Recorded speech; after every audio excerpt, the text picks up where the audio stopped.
First, I want to thank Rachel, Colleen, and everyone for coming today. This is such an important issue, and you need to stand up for what really counts. And your commitment to this cause is an inspiration to everyone, all across the state, even people from Shippensburg. I'm looking for Abby from Shippensburg, who had a great sign. All right. Good job. I'm George Beatty. I live in Delaware County, and I'm the candidate for Congress in the 7th Congressional District. The choice we face today in Harrisburg and all across this nation in November could not be clearer. The choice is between the people and the powerful. The choice is between the public interest and the special interests. I know we need to balance our budget. We need to get our priorities straightened out. We need to get spending under control. But we don't do it and sacrifice our future in the process. When our Republican governor cuts funding for vital, essential programs in music and art in our schools so he can pay for huge tax breaks for corporations and Marcellus shale drillers, we know where he stands.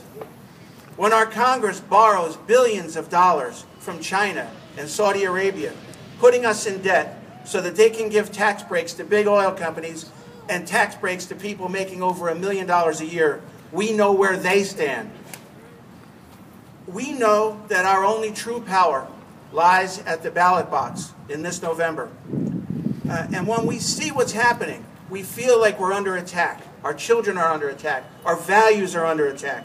But what we're really seeing is the American dream under attack by these policies. We cannot let it happen, and we will not let it happen.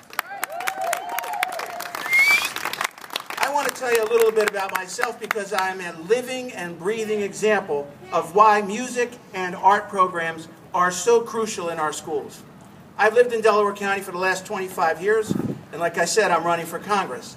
But I would not be standing here today if it were not for music programs in public schools. I grew up in South Philadelphia.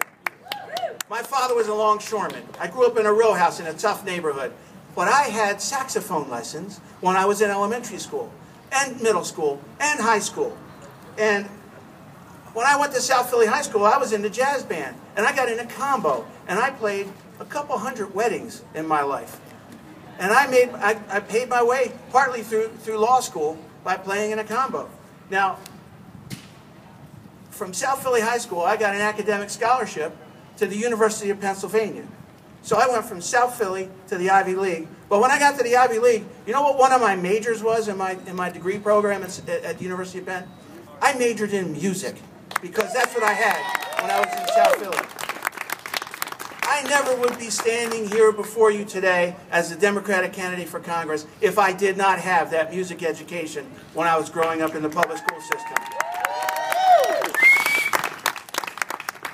I still play music. I'm still a saxophone player. In fact, for the last 41 years, I've been a mummer. I play saxophone for the Fralinger String Band. And I'm proud of it. And without my music education in my public school, I never would have had saxophone lessons because we couldn't afford it. But both my sons, they went to public schools too because I believe in public education. We need to support public education. I got to pursue my American dream. I've been a lawyer for the last 30 years representing working families, and I got to do this because I had great instruction in our public school system. Our public schools are crucial to our future. Without our good public school system, you might as well forget about it. So when I look at these signs, it's not a revenue problem, it's a priorities problem. I could not say it any better than that. It's a priority problem because we are standing at a crossroads today. The world is changing, and we need to change with it. New industries, new technologies, new cures are all around us, but our job and our responsibility as stewards of our society for the next generation is to foster that innovation, to foster that ingenuity. Our job is to inspire the next generation, and we do that through proper, full public education. It all starts with education. We all know it. We all know how important it is. So when lawmakers side with lobbyists over students, and when lawmakers and governors side with oil companies over teachers, it's time to replace the lawmakers.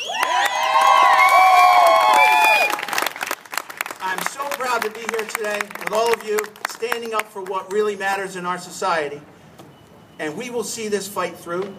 And when we win, we're not just winning, we are all winning, and our future wins. Thank you very much.